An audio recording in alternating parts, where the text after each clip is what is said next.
Today, two of the most important technology companies in the world carry his name and his vision. One is changing how humanity moves on Earth. The other is changing how humanity thinks about leaving it. But there was a period, not very long ago, when both of those companies were simultaneously on the edge of complete collapse, when the man who built them had poured every dollar he had into them and was watching them both fail at the same time. This is the story of Elon Musk and the year that almost ended everything. Let us begin where every story begins, at the start. Pretoria, South Africa, 1971. A boy is born into a middle-class family in a country far from the centers of technology and innovation. He is a quiet child. A strange child, his classmates would later say. He reads obsessively, science fiction, science fact, encyclopedias, anything he can find. He finishes a complete encyclopedia before most children his age have finished their first chapter books. He is not popular.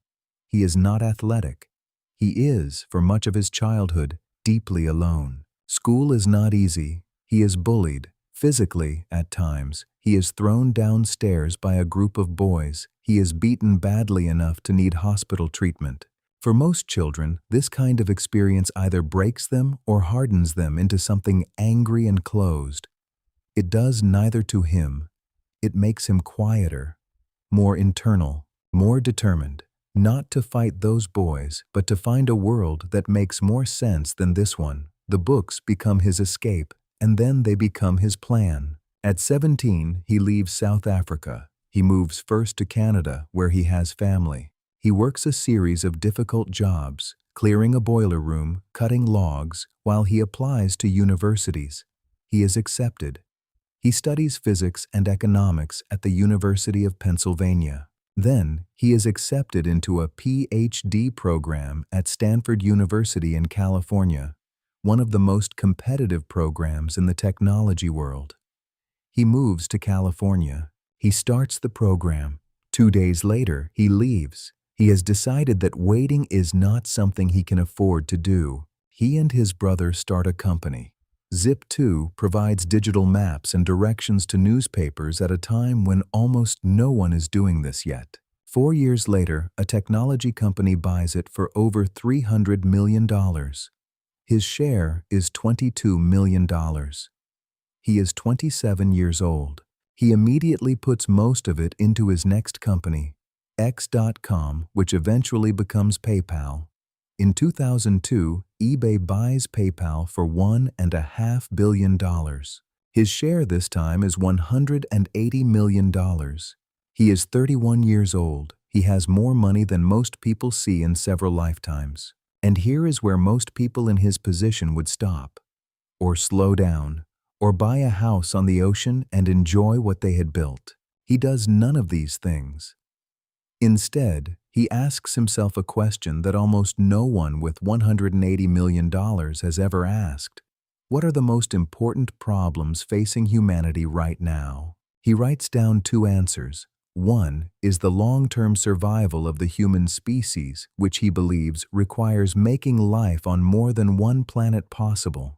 The other is the transition to clean and sustainable energy. Most people who heard his plan at the time laughed. He founds SpaceX in 2002 with the goal of building affordable rockets that could eventually carry humans to Mars. The established space industry tells him this is impossible. The technology required is too complex. The costs are too high. Private companies do not build rockets. Only governments with enormous national budgets do.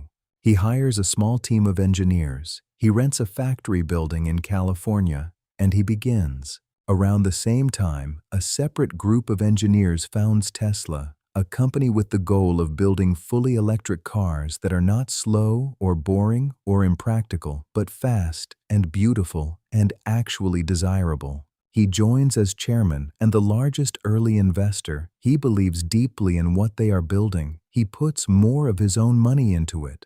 At this point, he has approximately $100 million left of his PayPal earnings. He puts $70 million of it into SpaceX and Tesla combined. He is, by any rational measure, betting almost everything he has. And then the failures begin. SpaceX launches its first rocket, Falcon 1, in March 2006. It fails 25 seconds after launch. The second launch, in March 2007, fails due to a fuel leak. The third launch, in August 2008, almost succeeds. It makes it further than any of the previous attempts. But at the last moment, the engines fail and the rocket is lost. 3 launches, 3 failures. The cost of each failure is enormous, not just in money, but in time, in morale, and in the growing number of people who are now publicly saying that private space travel is simply not possible. The year is 2008. SpaceX has had 3 failed launches. Tesla is burning through cash and has not yet delivered a single car to a paying customer. The global financial crisis hits. Investment dries up. Banks are failing. The economy is collapsing. He is running out of money. He tells close friends at the time that he is sleeping on friends' sofas. He borrows money from friends to pay his personal rent. He has publicly stated in interviews that during this period he genuinely believed both companies were going to fail. Both of them, at the same time. And then, in September 2008, something happens. SpaceX launches Falcon 1 for the 4th time. This is the last launch the company can afford. There is no money for a 5th attempt. If this rocket fails, SpaceX is finished. The rocket leaves the pad. It clears the first stage. It separates. The second stage ignites. And this time, it keeps going. It reaches orbit. It is the first privately built liquid-fueled rocket in history to reach Earth orbit. The team watches from mission control and the room falls completely silent before it erupts. Within months of that 4th launch, NASA awards SpaceX a contract worth $1.6 billion. It is the rescue that saves the company. Shortly after, the United States government provides Tesla with a loan of $465 million. Both companies survive. Both companies begin to grow. Within a few years, SpaceX is launching rockets regularly, delivering cargo to the International Space Station and fundamentally changing the economics of the space industry. Tesla delivers its first production vehicles, begins expanding, and eventually becomes the most valuable car company in the world. Here is what this story really teaches us, and it is not simply that failure is fine and everything works out eventually. It is something harder and more specific than that. In 2008, he made a decision that almost no one would have made. He had enough money left to save one company. He split it between both, knowing that this choice might mean both companies failed instead of one being saved.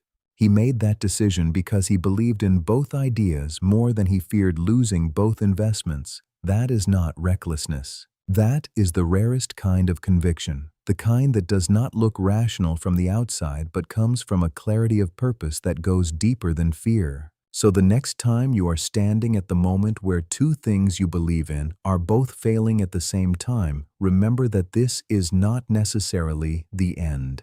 It may simply be the moment just before the 4th launch. If this story helped you practice your English and reminded you why it is worth keeping going, subscribe to RiseTales. A new true story arrives every Tuesday and Saturday. Next time, we will follow the story of Walt Disney, the man who was told he had no imagination before he built the most imaginative company in the world. See you in the next one.